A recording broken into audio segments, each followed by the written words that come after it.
All right. Looks like I'm recording. So, good afternoon, everyone. Um, just going to wait a few more moments to see if anyone else will hop on. Right now, I'm sharing my screen, so I heard the doorbell ring. I'm not sure who's in here. Everyone's on mute, and when we get to the end of the presentation, I'll unmute everyone, and we'll take like 10 or 15 minutes for questions, but the presentation will not be very long. I have a lot of visual things to look at, so hopefully most of the people who hop on are able to hop on via iPad or a computer or something like that. Otherwise, no worries. If you're listening on your phone, all you have to do is once the presentation is over, you can go back into the event page, and you can, at a later time, you can just pull it up and watch it again. Also, I think I'm just going to share it to my newsfeed too. All right, I think I'm going to go ahead and get started. Let me make this big so everyone can see. Get rid of that. All right, so good afternoon, everyone, and welcome to Clean Eating 101, Simple Steps to Mastering Long-Term Health. So let's just get right into it. So first, let me start off by sharing with you guys my own weight loss journey, my fitness journey. I started my health and fitness journey back in May of 2004 when I got my wake-up call. I was sick and tired of feeling trapped inside my own body. I was struggling with low self-esteem, and I had just had enough. And I decided to start doing simple things to get active and eat healthier. And a little under 2 years later, I had lost 50 pounds. And that was literally, like when I say small steps, small steps. My wake-up call was I went to the doctor's office and I had to get a physical so that I could get I think it was my driver's permit. Yeah, it was for my driver's permit test. And I stepped on the scale and the woman was like, okay, you weigh 232 pounds. You can step down now. The doctor will be in shortly. And I was like, wait a minute. What do you mean I weigh 232 pounds? Because the last time I had weighed myself, which is shortly before I started college, I was like in the 180s, 190s. So I was just like, whoa.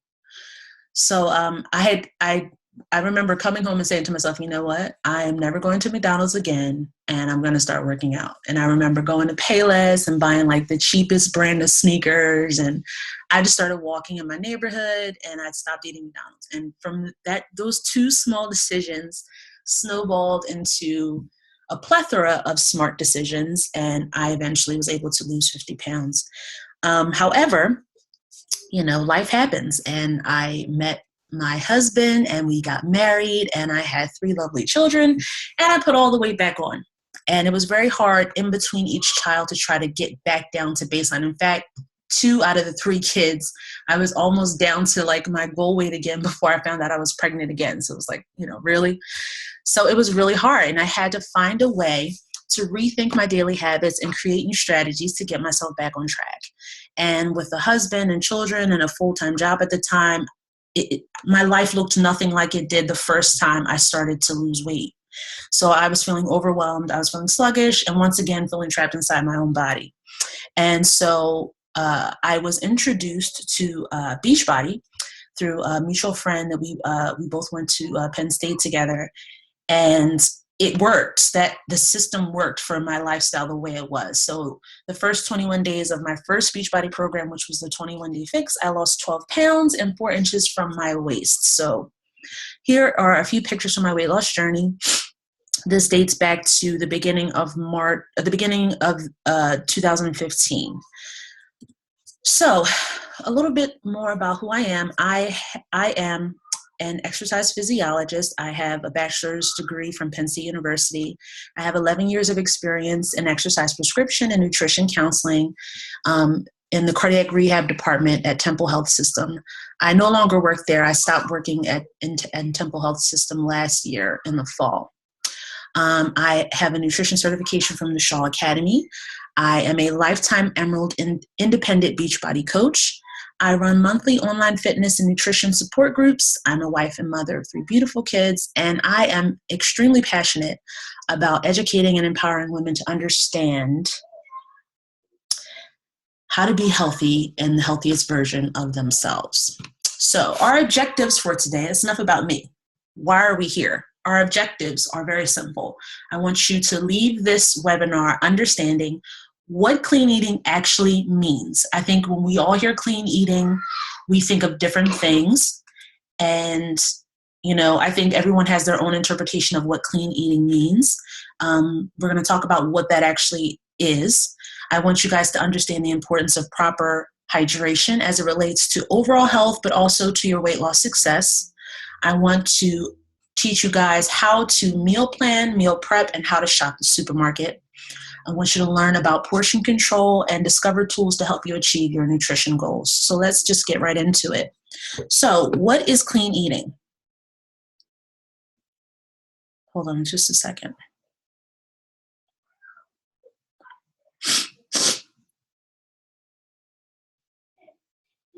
All right, so what is clean eating? It is not devouring cupcakes while mopping the floor. I love that meme. I got such a kick out of it the first time I saw it. But simply put, it is eating whole foods as they exist in nature with very little processing, engineering, or refinement. So that basically means that all of the foods that you consume look like they do in nature. So you're eating an apple, you're eating celery, you're eating things as they exist in nature that haven't been genetically modified, they haven't been refined, they haven't been stripped of nutrients and filled with preservatives and whatnot. And there's just very little processing. So you're just eating real food. There's nothing fancy about it. You don't have to go to a health food store. You don't have to buy all organic products. You don't have to, break the bank in order to eat clean. Clean eating, in fact, is quite simple compared to other ways, even eating junk food. It is quite simple to eat clean because you're just eating real food, plain and simple. Processed foods like white bread, pasta, commercially baked goods, soda, chips, fried foods, cereals, prepackaged foods, all of these types of foods are dead and they contain very little nutrition, but lots of calories, salt, sugar, and bad fat. So these foods are processed differently in our bodies. So for hyper-concentrated processed foods, they tend to not take up a lot of room in your stomach. And so although they're calorie dense and they cause you to pack on the pounds, they literally don't fill up the space in your stomach. And our stomachs are connected to our brains just like every other vital organ in our body. And that sends a message to the brain to say, hey, we're not full.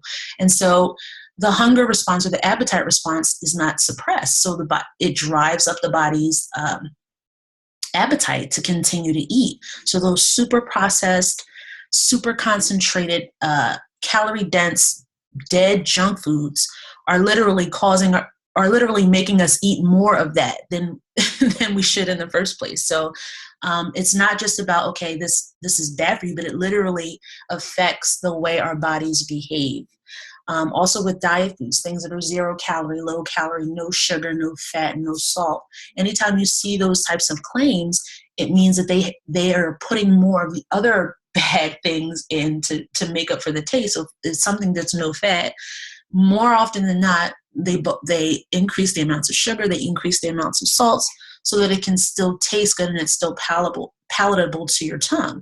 So although it says diet food, it's frankenfood. It's not real, especially the diet sodas because they're sweetened with artificial sweeteners, which are chemicals that our body does not recognize as real. In fact, our body recognizes that as something foreign and toxic. And anytime you introduce toxins into the body, the way our body protects itself is wraps it in a nice little fat cell and stores it away from all the things that it can hurt inside the body. Very, very thoughtful of our bodies. However, it does not look good on us when we have a bunch of extra fat cells, but it's literally our body's way of surviving all of the toxins that are bombarding it. So these types of processes can cause chronic illness and chronic disease. But whole foods are alive and they're filled with vitamins and minerals and compounds necessary for total health. They are nutritionally dense, but in many cases they are very low in calories. So the first thing that comes to mind is your fruits and vegetables, right? Your roughage, people call it. These types of foods are extremely nutrient dense. They have tons of minerals and nutrients and phytonutrients and antioxidants and superfoods. And these things are necessary for vitality, for health, for total wellness. But, you can have an entire dinner plate filled piled high with, baby spinach, for example, and you're probably only going to get maybe 100, 150 calories in all that food. And the primary reason for that is because your fruits and vegetables are anywhere from 60 to 90% water by volume. So they are filled with water. They have a ton of fiber, and so it fills you up. So remember that, get that mental picture of your stomach where you've got, let's compare the two. You've got a stomach that's filled with hyper-concentrated processed food. Not a lot of it, very, very high in calories, but it's not filling you up. So you eat, and you gain a bunch of weight versus your roughage, which is bountiful and bulky. You eat that, the fiber, it fills you up, it expands the stomach and sends signals to your brain, we're satisfied, and we have all the nutrition we need.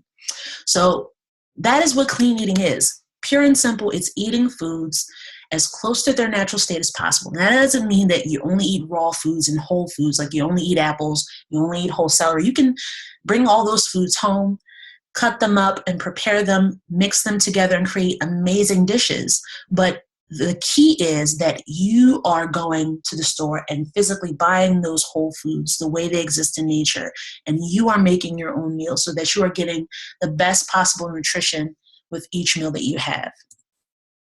So what are some examples of whole foods? We already kind of got into the fruits and vegetables. I put here organic as much as possible, especially for thin-skinned produce, because the majority of the fruit and vegetables grown in this country are conventionally raised. And by conventional, I mean that they're not organically grown. And so they are exposed to tons of pesticides, herbicides, fungicides, and there's just a lot of toxicity in that stuff. I mean, the purpose is to keep the crops from being destroyed by pests. However, all of those lovely chemicals that successfully protect the crops in the field are now on our dinner plates. And so for the thin-skinned fruits, they tend to hold on to much more of those toxins and those pollutants and those chemicals. And those chemicals get into our body, and they can also affect our metabolism, how we store fat, our energy levels, all of those things. Remember, your grandma used to say, you are what you eat. Quite literally, we are what we eat. So if you think about that we all need to eat in order to stay alive. You can only go so many days without eating or you'll die. So our food literally gives us life. So it would make sense to say that, quite frankly, if I ate apples, the apples eventually become a part of Dara. They eventually become a part of who you are. And so if you want to be healthy and energetic and glowing and beautiful and have gorgeous hair and nails and skin, and if you want all those things, you have to put things in your body that are going to give you that. But if you're constantly eating trash, you're going to get trash. Herbs and spices. So that's your, cilantro, mint, rosemary, thyme, and they can be in fresh or dry form. It doesn't matter.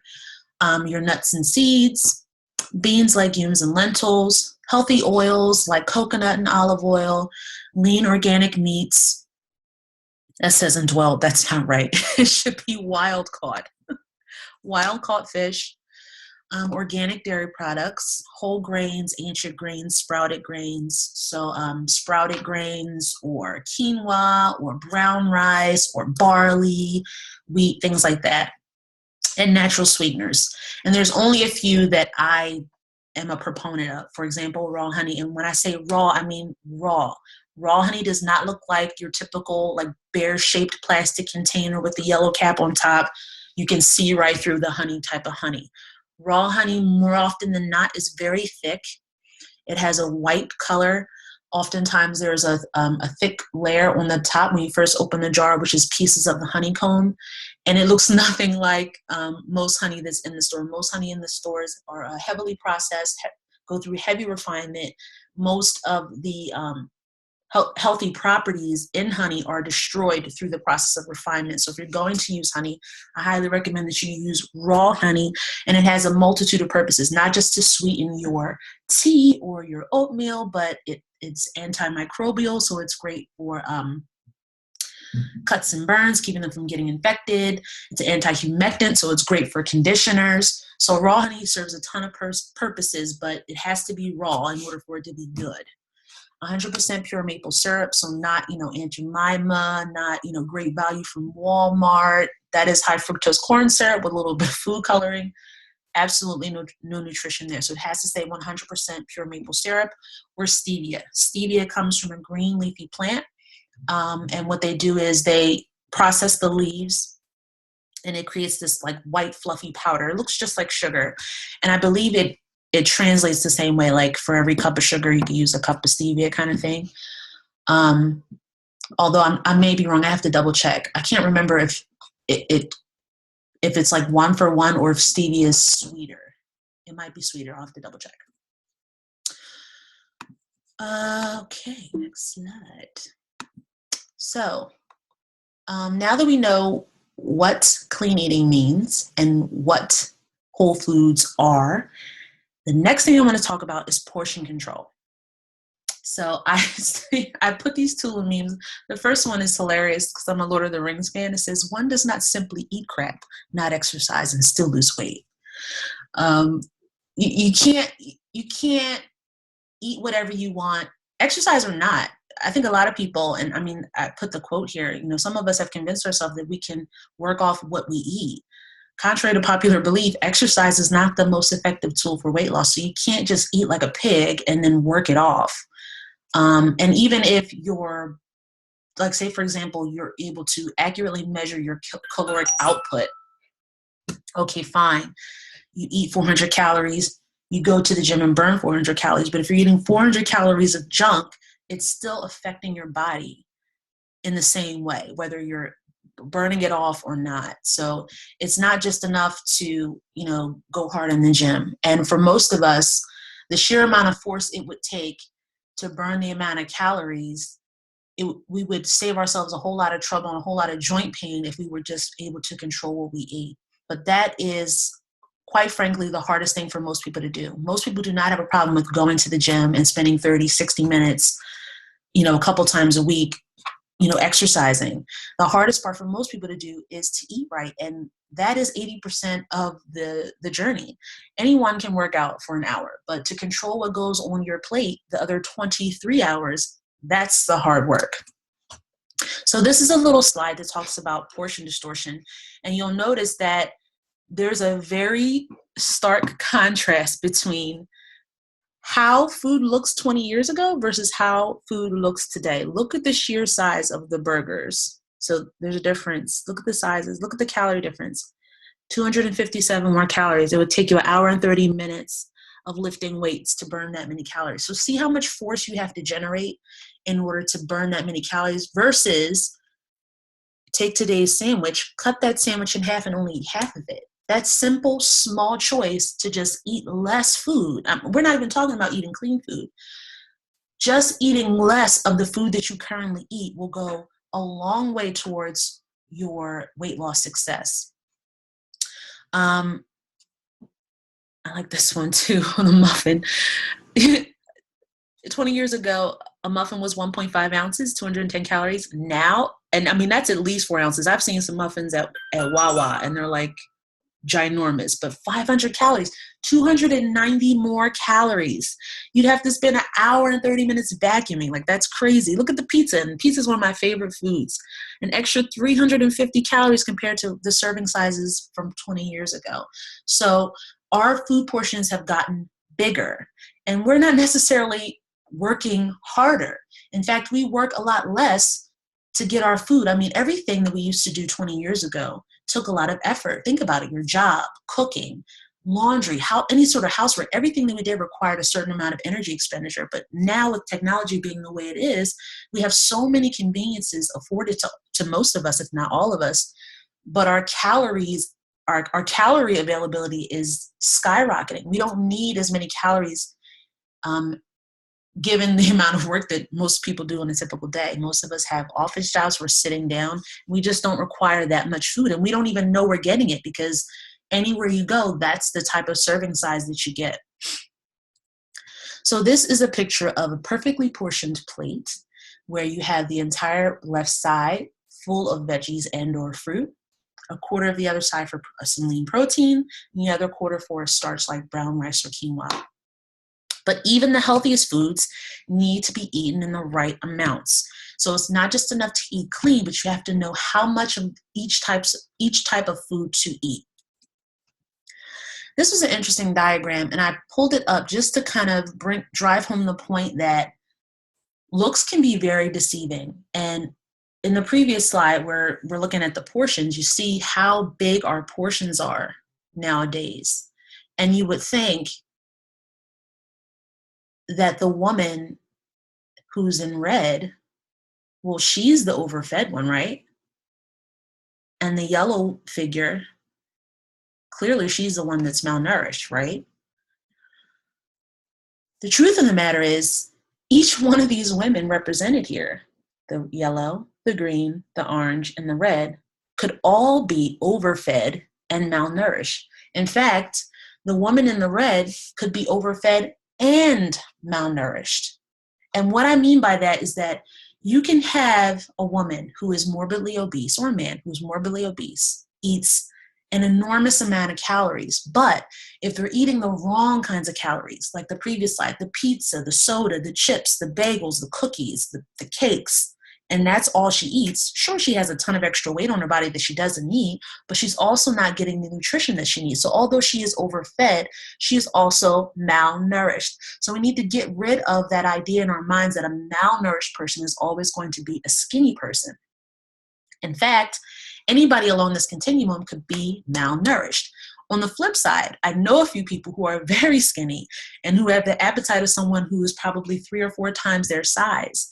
And so they are eating way more than they need to of the wrong foods. And so on the outside, they look like, okay, they can get away with it. But later on in life, those types of eating habits can lead to those chronic diseases, high blood pressure, diabetes, high cholesterol, heart disease. So looks can be very deceiving. Many of us are overfed. I would venture to say most of us are overfed, given the portion sizes that we see today. But we're malnourished. We're eating lots of food, but we're not taking in a lot of nutrition. Here's another diagram that just kind of shows you just some common objects that you see every day and how they relate to a serving size of something. So the thing that struck me when I first saw this diagram is the serving of cheese. Like, I don't ever eat that little bit of cheese. Like, an ounce of cheese is 4 dice or 1 domino. I was like, what? I eat way more cheese than that. So that was very shocking. But ever since I started with Beachbody, and I learned portion control with the 21-day fix and the portion control containers, I'm getting a lot better at recognizing what's enough of the right types of foods. So for like a serving of cheese, you see the servings are very small versus a serving of fruit. And the reason for that is there are certain types of foods, even healthy foods, that are calorically dense. So your cheeses and your healthy fats, those are foods that are extremely high in calories. Even if they're high in good calories, they're still high in calories. So you still have to manage how much of those foods you eat. Here is a picture of the portion control containers from the 21-day fix that the first program that I did that helped me to lose all that weight. If you notice, they're color-coded. There aren't any measuring marks on the side or anything like that. And the thing that I loved about this program is that for my busy life, it made portion control so unbelievably simple for me, because even back when I first started my journey and I started eating healthy, I had no clue about portions. Like, portion wasn't even something I thought about. I'm like, this is healthy. So, if this is healthy, I should eat as much of it as I want because it's healthy food. But no, you still have to be eating the right portion. So I learned portion control from using this system, and it's so easy because in your program, the purple represents fruit, the green represents vegetables, the red represents protein, your yellows are your carbs, your blues are your healthy fats, your oranges are your seasoned dressings. And if it fits in the container, you eat it. And it gives you a meal planning guide to follow. So you get a certain amount of servings of your fruit, vegetables, all the different food groups. You get a certain amount of servings per day.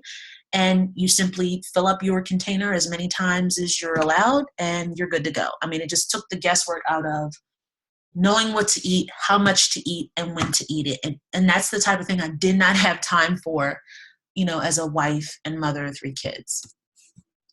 So next thing I want to dig into is meal planning, meal prep. And I think that this thing right here is key. It's not enough to eat clean if you're not planning your meals and prepping your meals ahead of time. And I think that this is where most people get stuck. I think most people feel like I can't eat clean because it's too expensive. I can't eat clean because it's too complicated.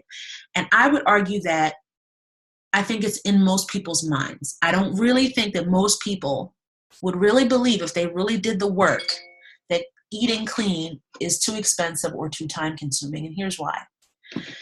If you take a little bit of time at the beginning of your week to prep your meals, you save yourself the trouble of making decisions throughout the rest of the week. And that's what's so critical about meal planning and meal prep. So you could try to eat clean this way. You could go, okay, this week I'm not going to eat any junk. I got to get it together. I got to get on track. I'm going to eat clean. You don't go to the grocery store and buy all your clean. In fact, you already went to the grocery store. So you just made up this decision like Sunday night. You know what? I'm going to get it together. I'm going to start eating clean. Meanwhile, you've already gone to the grocery store. You've gotten all manner of wonderfulness, and you haven't prepped a thing. You go to work Monday morning. You snatch a few of the healthy things that you have on hand in your refrigerator for breakfast. You go to work. Here we are, mid-morning, you're hungry. You don't have anything planned. You're at work, so more than likely there's junk food in the break room. Or you just skip your mid-morning snack altogether, and then by lunchtime you're ravenous, but you're supposed to be eating clean, right? Okay, let me get a salad. You go get a salad and you end up spending like $7 or $8 at a fast food. Salad Works, wherever you want to call it. You're like, see, this is why I don't eat clean, because it's too expensive. I can get a burger and fries for $3.50. Does this sound familiar? That's not the way you eat clean. The way you eat clean is not just by making the healthy choices, but making the healthy choices ahead of time before you get into those emergent situations where you have to make a decision under the gun. So when it comes to meal planning, meal prep, the first thing you want to do is set a food budget. You have a budget for everything else. You need to have a budget for food. Food is a bill. It's just as important as your light bill, your gas bill, your mortgage. You have to eat. You're going to die. You can pay your mortgage every month, and that's commendable. But if you're not eating, you won't be allowed to be in your house anyway, right? So you have to, it sounds so simple, like, duh, I know I have to eat. But like, no, you need to treat your food budget just like you treat your bills. You need to budget for that bill. It's a bill that comes every single week. Or if you go shopping every 2 weeks, it's a bill that comes every 2 weeks, and it needs to be paid. It's a non-negotiable. According to a Gallup study, most Americans spend about $150 per week on groceries. Now, some people spend more. I saw numbers of like 300, and I'm like, wow, that's a lot. And I saw numbers as low as like 50 or 60. So for people who are on a fixed income, people who are like single person homes, maybe they don't have a husband or kids, may spend a little less. But by and large, I think it was 1 in 10, if I remember the details right. 1 in 10 Americans spends about $150 per week on groceries. And that's actually how much I spend. I spend anywhere from $150 to $200 per week on groceries. It just depends on what I need to get that week. So set a food budget and stick to it. Treat it like a bill. Check your local supermarket circulars for sales, markdowns, manager specials, etc. And the reason why I say this is because before you go to the store, you want to know what's on sale, what's going to give you the best bang for your buck. Because once you do that, the next thing you want to do is check your pantry, your freezer, your fridge, your cabinets to see what you already have on hand. And the reason why you do that is because the last thing you want to do when you decide, okay, I'm going to start eating clean now, is come up with this very creative, grandiose menu, and you have none of the ingredients in your house, which means you literally have to go and buy like a random can of coconut milk, obscure container of turmeric. You're coming up with these recipes and you don't have a single ingredient in your home to start with. The smartest thing you can do is figure out what's already in your pantry. And then that way, when you go make your grocery list, you don't have to buy every single item you need in order to start making some healthy choices. Once you do that, then you create your menu. Create your menu, and I mean create your menu. What are you eating for breakfast? If you're a snacker in the morning, what are you going to eat for your mid-morning snack? What are you going to have for lunch? What are you going to have for dinner? What are you going to have for a late night snack? Literally, think about how you eat, how many times you eat in a day, and what you're going to eat for each meal, and make a menu. Once you make your menu, then you make your grocery list. Okay, so you've already checked the supermarket circulars to see what's on sale, where you can get the most bang for your buck. You already know what's in your pantry. You know what you have on hand. You know what you want to eat based on those previous bullet points. Now you can make your grocery list. So for example, the grocery list that I made the other day, I would say there's probably like 8 or 9 items that I don't need to get that I already have because I just have leftovers from the previous week. So although I have, 6 or 7 meals I want to have for this week, I don't have to get all the ingredients to make all the meals because I created my menu based on what I already have left over. You want to shop for local produce in season and organic if possible. This will ensure high quality nutrients and best prices.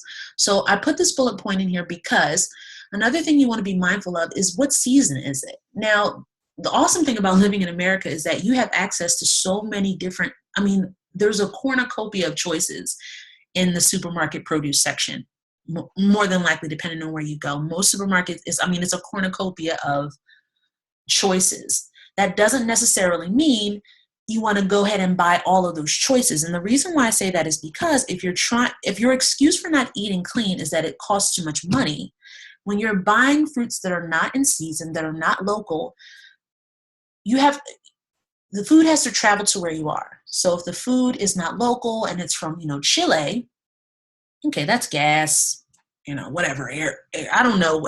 I don't know all the costs involved in getting produce from Chile to the supermarket, but that cost is passed on to the supermarket and they pass a bit of that cost on to you.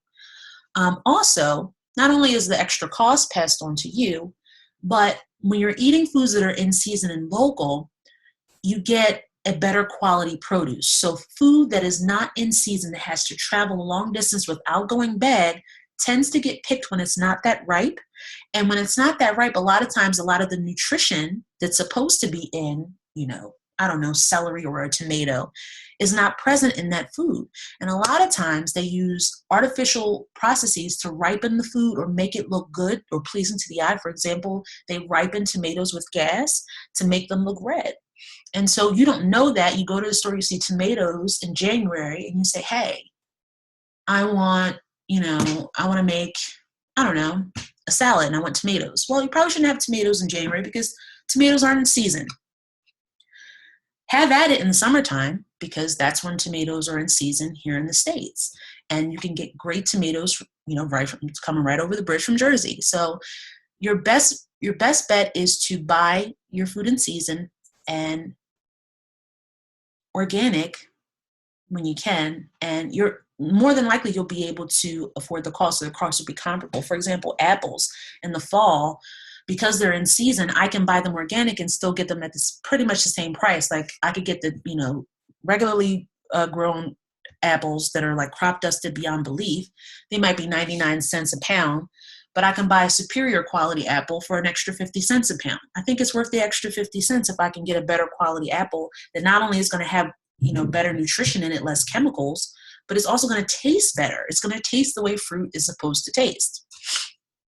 Schedule a time each week to prepare all your meals. So for some, it might be Saturday night, it might be Friday night, it might be Monday morning, whenever, it doesn't matter, as long as it's a time that works for you that you'll stick with.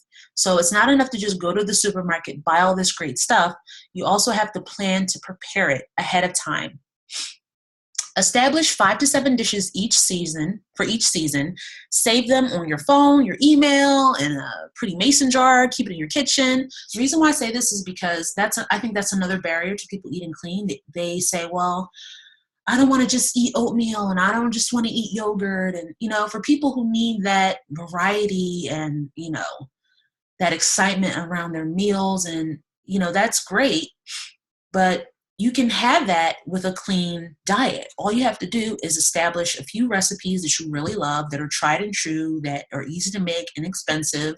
Save those recipes. So, in the summertime, I make my mezzaluna, I make my salad, whatever. In the fall, I make my pumpkin soups, I make my butternut squash soups, I make my, spaghetti squash casserole, whatever dishes that you come up with that you love for those seasons. And you can even label them, like, separate them: fall recipes, spring recipes, summer recipes. And then all you have to do is recycle. So then that way you're not having to figure out every season, okay, what's in season again?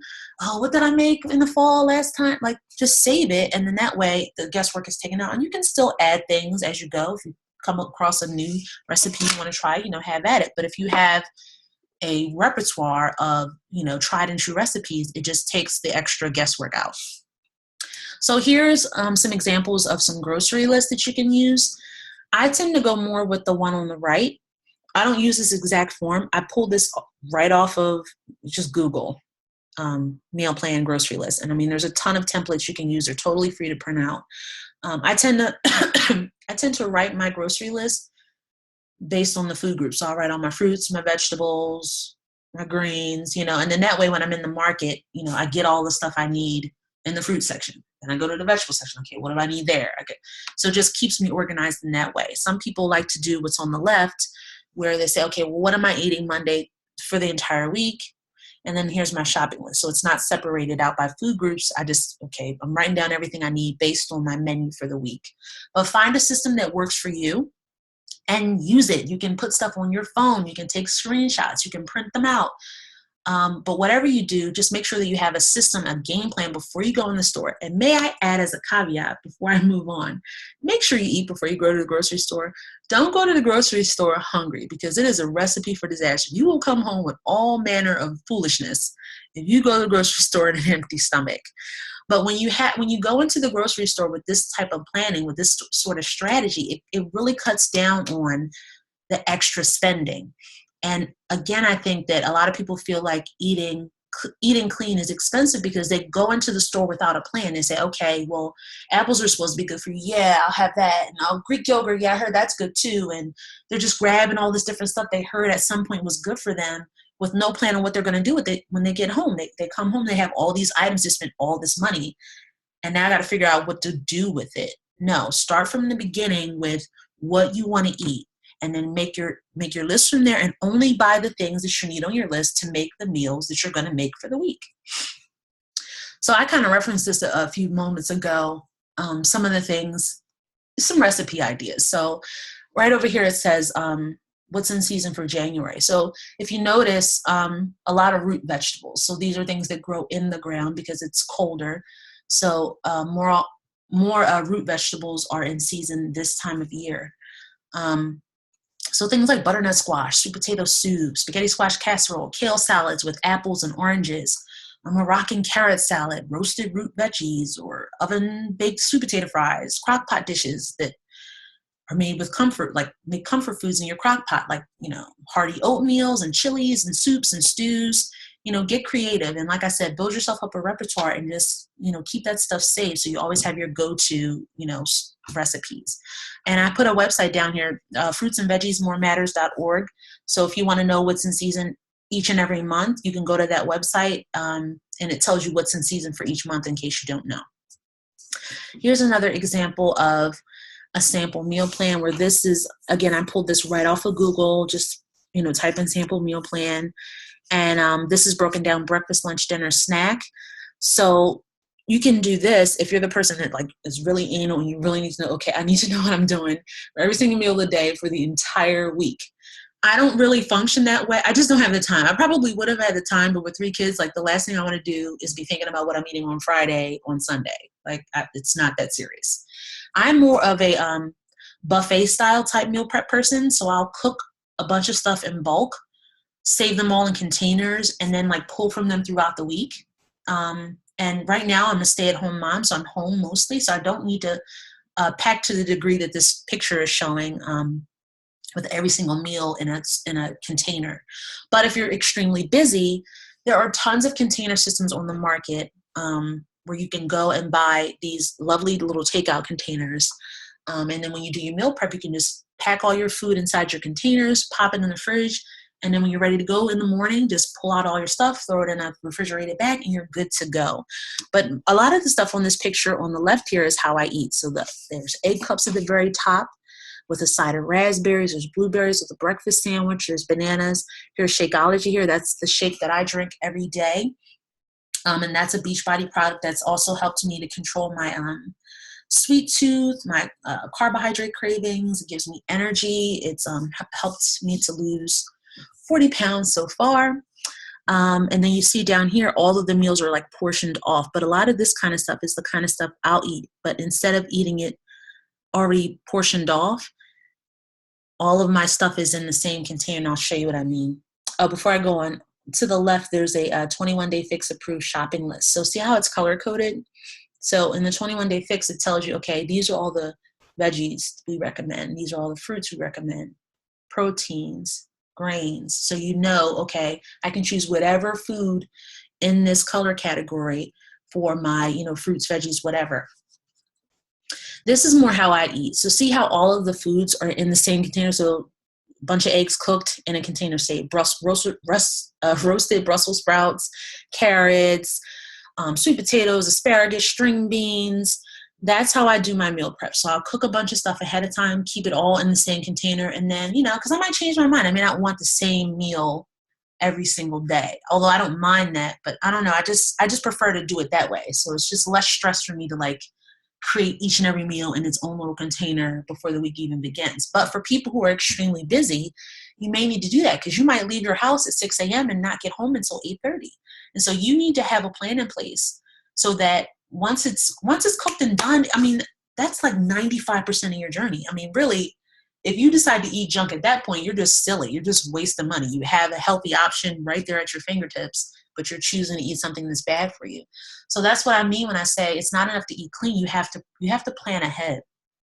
Here's an example of a mason jar salad, which I really did like doing when I was working, because I just stuck all my ingredients inside the mason jar. And then when I was ready to eat it, just take the top off and flip it over, and it's a perfectly assembled salad. But you don't have to worry about it wilting in the fridge, or you don't have to worry about bringing your salad dressing in a separate container, which I just found annoying.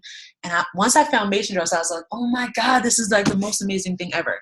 So you put your wet ingredients on the bottom, and as you layer the ingredients, dry, and then your leafy greens go on top. And it really does keep for the whole week.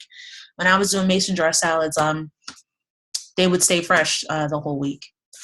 So my last key to eating clean is hydration. Water. Water is a nutrient, and it should be consumed regularly and in large quantities. And I don't think most people appreciate the importance of water. You cannot eat clean and never drink water. They just don't, that doesn't go together. It doesn't work. That's not how any of this works. You have to drink water.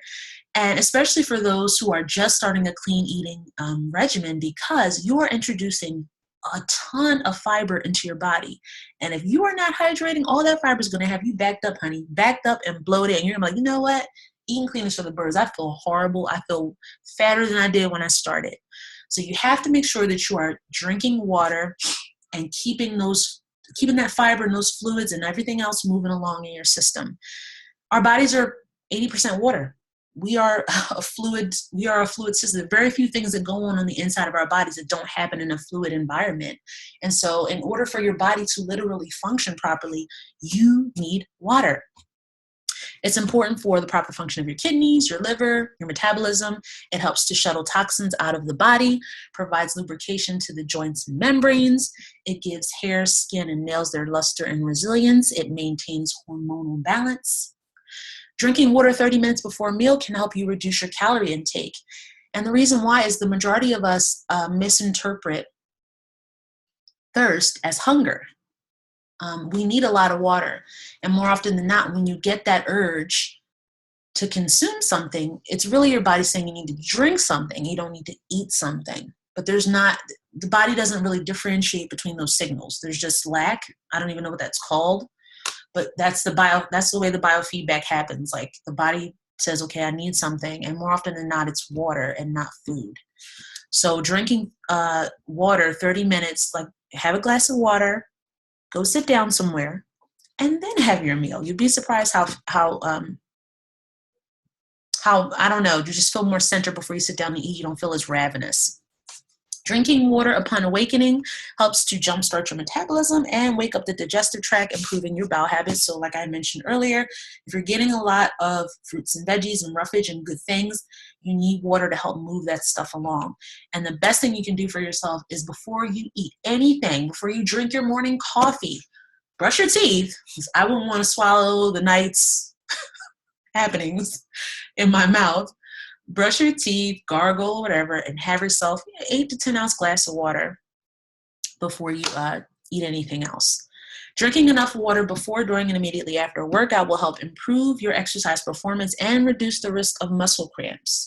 So hydration is just so important. But I get it, water can be boring. But let's just start off with how much you need.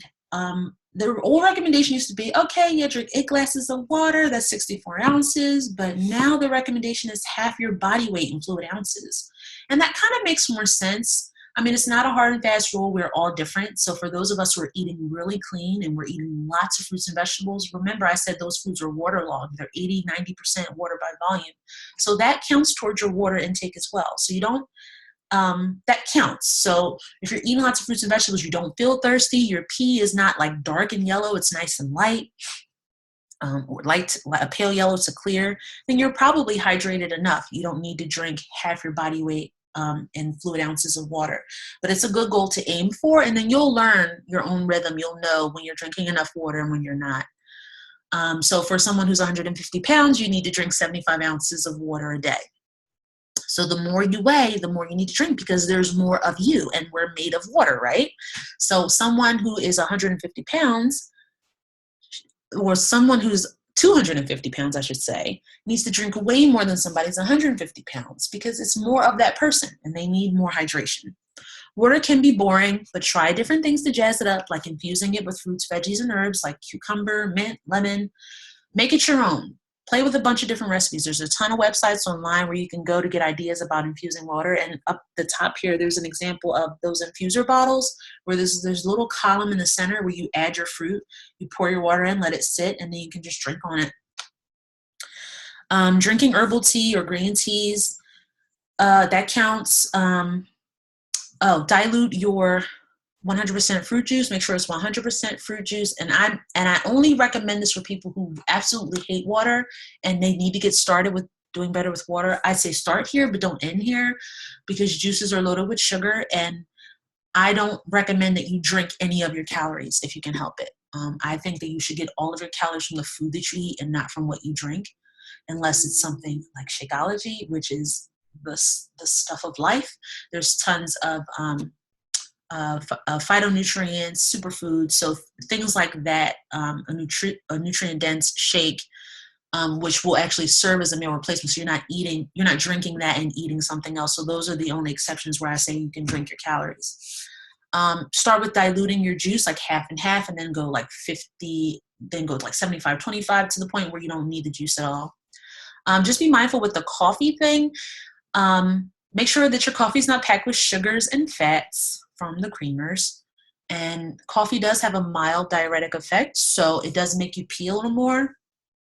Not to say that you can't drink coffee, but I would limit coffee because it does make you pee. It also brings down your hemoglobin. So if you're trying to get started on your fitness journey and you're drinking a lot of coffee, it gives you that initial boost, but for us women who menstruate every month, it kind of strips the body hemoglobin and it kind of taxes the body of oxygenated blood cells, and you need that to get a good workout in. Place your water in a cute bottle, carry it with you, and sip it throughout the day. Drink a glass of water, I mentioned this in the previous slide, before every meal because we often misinterpret thirst as hunger. So that is all I have for you guys today. I hope I didn't go too fast or run through any of the points too quickly. Now I just want to get you to asking yourself some questions. In terms of clean eating, what's holding you back? What are the things that you're telling yourself are keeping you from eating healthy? Is it because, you'd be the only person doing it in your house? Do you feel like you wouldn't get any support? Do you feel that you're even worth the effort? Do you even feel like you're worth putting good things in your body? I mean, that's a huge thing because it's not enough to just say, eat healthy. I think most of us know what healthy food is, and most of us know we should be eating more of it. but a lot of us aren't doing it. So clearly it's not a lack of knowledge. Sometimes it's because you don't think that you're even worth the effort, but you are. What negative messaging have you been replaying in your mind? What have you been telling yourself? Well, all I'm gonna do is end up binging anyway, so why bother? Or the last time I did it, I only did it for a week and I felt horrible anyway. What are the negative things that you're telling yourself? What stories have you been telling yourself? My mom always cooked like this and this is all I know. So, we all have our own story. And I think that, you tell yourself your own story, even if you're not telling it to somebody else, you're telling it to yourself in your mind. You tell yourself your story enough, you believe that that's actually reality, but you can make a choice to stop telling yourself that story. So what your mom never cooked healthy? So what you never learned how to eat clean? You can learn how to eat now. If you know how to read, you know how to cook. So you apply the same finesse and techniques you use to make that, calorie-laden, unhealthy food and translate that to getting creative in the kitchen and learning how to cook healthy meals. What would your life look like if you were healthier? So for those who may not think that they're worth the effort, think about what would be different or better in your life. Would you be a better employee if you were healthier? Would you have more energy to play with your kids? Would you be a better husband or wife to your spouse? Would you be able to be more active in your community or in your church? I mean, what things in your life would be positively impacted if you were a healthier person? And that's what it's all about. Finding your why, the reason why you need to start doing this. I want to stop feeling trapped in my body. I want to feel like I have energy to do the things I need to do. I want to feel confident. I'm tired of feeling like, sluggish, in the middle of the day. What are the reasons that you want to do this? Because I think if you can create your why around that, then it helps you to it makes the choice of eating healthy a lot easier. It's not going to be foolproof. You're going to have days where you eat bad and that's okay. But I think when your why is strong, when you know why you're doing this, it makes it easier to make those healthy choices. So now, what should you do? Decide today that you will begin to make small changes. So remember how I said way back in the beginning of the presentation that after I came from the doctor's office, after that huge wake-up call, after finding out that I had gained like almost 50 pounds in a couple of years of being in college, I said, you know what? I'm never eating McDonald's again, and I'm going to start working out. My whole entire wellness fitness journey started with just those two decisions, and I only stuck with that. Everything else about my life was the same. I still, any of the other unhealthy things I did, like maybe not drinking water or eating white bread, all of those things stayed the same. I just started with those two choices, and I slowly began to build upon those choices. And before you know it, you'll look back and you'll have, 100 small, smart decisions that you've made that are bringing you to this point now where you're healthy and you're eating right. Enlist the help of family and friends. So don't try to go on this journey alone. You need people to know what you're doing. And even for the people who are going to give you a hard time, you'd be surprised how motivating that is. Oh, I thought you were supposed to be eating clean. They'll tell you when they see you slipping. So although it may seem like a headache at first, if you let your friends and family know what you're supposed to be doing, sometimes that nagging voice really helps you to stay motivated. Like, oh, I can't eat this because I know I'll never hear the end of it from Uncle Pete. He's going to tell me I'm not supposed to be eating pizza. So whatever you need to tell yourself to get yourself on board and accountable. Join my online community. I run challenge groups every month. I have a Facebook like page called Food, Fitness, and All Things Fabulous, where I share, all sorts of, recipes, motivational things to keep you inspired, to give you information about health, wellness, and nutrition. If you want to work with me one-on-one, I do one-on-one coaching as well. But, either way, I think that accountability piece is what is so critical. And it's what I needed. Although I had already started on my journey and I was able to lose the weight the first time, once life got hairy, like when life got tricky and life got tough, like 3 kids and a husband and a full-time job, I needed that accountability. I needed somebody who was going to be checking on me. And I got that when I started using Beachbody programs and participating in challenge groups with my coach. And, I became a coach because I wanted to inspire people and do the same thing. I love this quote. So often we pretend we made a decision when what we've really done is signed up to try until it gets uncomfortable. And think about that. Have you really made the decision? Or are you just deciding to do it until, it's inconvenient, I'm not going to do it anymore? All right, thank you so much. What I'm going to do now, because I don't know who's on, I'm going to go ahead and stop recording. And then I will see who's on and take questions. So for those of you who will be listening to this recording, thank you so much for tuning in. And I will see you next time.